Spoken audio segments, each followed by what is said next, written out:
Habari ndugu msikilizaji, karibu tena katika kipindi changu hiki cha mahusiano ya ndoa. Leo nataka nizungumzie haki za mpangaji. Haki za mpangaji na mmiliki wa jengo kwa mujibu wa sheria za Jamhuri ya Muungano wa Tanzania.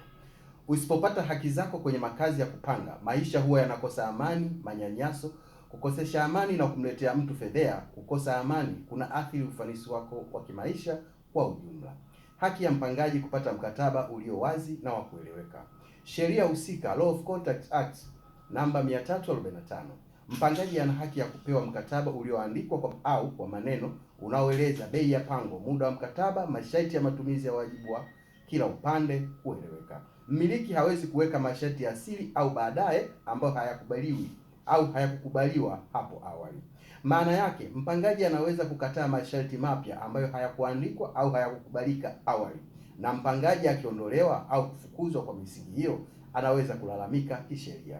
Haki ya kutolipishwa kodi ya ziada, yani kodi ya gharama ya kijanja kijanja ambayo bila mkataba kuwepo. Contract Act 345, mpangaji hapaswi kulipa chochote zaidi kile kilichopandishwa kiholela, mfano kodi ya ulinzi, kodi ya miundombinu, ni kinyume cha sheria. Hoja ya msingi, mmiliki hapandishi kodi bila taarifa, bila sababu au bila muda wa mpito au wa kutosha. Mpangaji ana haki ya kupinga au kulalamika. Haki ya kuishi katika mazingira salama na yanayofaa kwa makazi. Sheria husika, Law of Act ya mwaka 1999 inasema, General Obligation of the Landlords, mmiliki ana wajibu wa kuhakikisha jengo lake ni salama, yaani halivuji maji, halina hitilafu za umeme zinazohatarisha maisha ya mpangaji, lina mlango, madirisha salama na lina mazingira salama kwa afya ya mpangaji.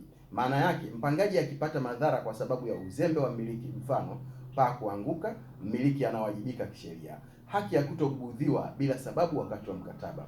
Sheria husika, Law of Contract Act, General Lodgings Application, mmiliki hana mamlaka ya kuingia ndani ya nyumba bila ruhusa ya mpangaji, kubadilisha makufuli, kukata maji au kukata umeme kwa hila au kwa jambo lolote tu ambalo halipo kimsingi, kutuma watu kumuondoa kwa nguvu, hilo haliruhusiwi.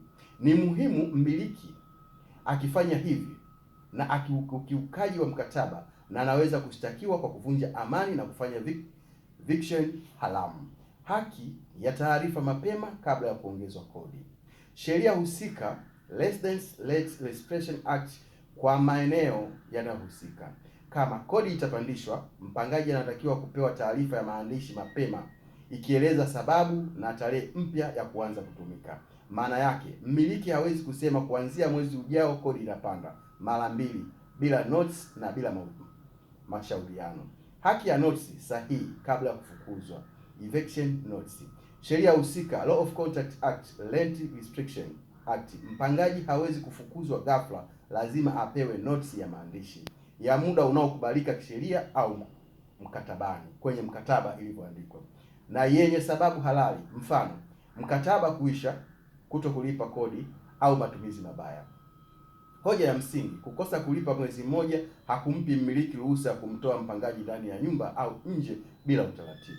Haki ya kufidiwa endapo mmiliki anataka kutumia jengo. Sheria husika, Land Act and Rent Reaction Act, kama mmiliki anataka jengo lake kwa matumizi yake binafsi, mfano kuishi, kufanyia biashara au kulivunja, mpangaji ana haki ya kupewa muda wa kutosha kuondoka katika jengo lake au kufidiwa gharama alizoweka kama ukarabati. Kwa mantiki hiyo basi, sheria inalinda mpangaji asipoteze rasilimali zake alizotumia kuboresha mahali alipopanga. Haki ya usalama na mali zake ndani ya jengo. Sheria husika, Law of Contract Act, mmiliki hawezi kuchukua mali za mpangaji kama dhamana ya kulipa kodi au malimbikizo. Kitendo hicho ni wizi kisheria. Namaanisha kwamba kuna baadhi ya wapangaji au mwenye nyumba, ukikosa kulipa kodi, basi mtu yule atanyang'anywa vitu vyake, atavifungia ndani ili mpaka hapo utakapolipa kodi ili aweze ili wewe uje uchukue vitu vyako. Hiyo kitu kisheria haipo na hairuhusiwi. Huo ni wizi. Maana yake, hata kama mpangaji ana deni, milango ya kulinda kisheria si kukamata mali za watu. Haki ya kupata stakabadhi, risiti. Mpangaji ana haki ya kupewa risiti kwa kila malipo ya kodi au gharama nyingine halali. Risiti ni ushahidi wake wa kisheria. Hoja, kukosa stakabadhi kunamweka mpangaji kwenye hatari kudaiwa kodi iliyopita tayari.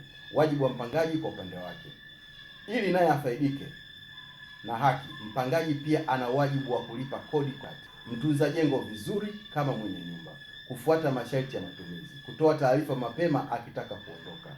Haki zake hutegemea na kutimiza wajibu wake, bila hivyo mkataba unaweza kuvunjika kihalali. Haki za mpangaji na mmiliki wa jengo ni uwiano. Sheria inalinda kila upande unyanyasaji na ukabili. Haki yako, wajibu wako, ndipo utapata utulivu katika makazi. Hivi ni vitu ambavyo unatakiwa upangaji unapopanga kwenye nyumba, nini unatakiwa ukifanye au nini hautaki kukifanya. Je, wajibu wako ni nini? Na je, mpangaji au mwenye nyumba ana uwezo wa kufukuza wewe ndani ya nyumba? Kitu iko hapana. Sheria ziko wazi. Sheria ya mpangaji iko hivyo na sheria ya mmiliki wa jengo anatakiwa afanye hivyo. Hili leo nimewapa kama introduction kwamba mjue, mnajua watu wengi mnaishi kwenye nyumba za kupanga, lakini je, utaratibu upoje? Na tunaona watu wengi wanapanga, lakini mwisho wa siku wanashindwa kulipa kodi. Mwenye nyumba anakuja anamnyang'anya vyombo vyake, mwenye nyumba anakuja anafanya 1 2 3, au unakuta nyumba kitasa kimeharibika, unamwambia mwenye nyumba kwamba mimi nyumba nishakupangisha wewe. Je, huo ni wajibu wako?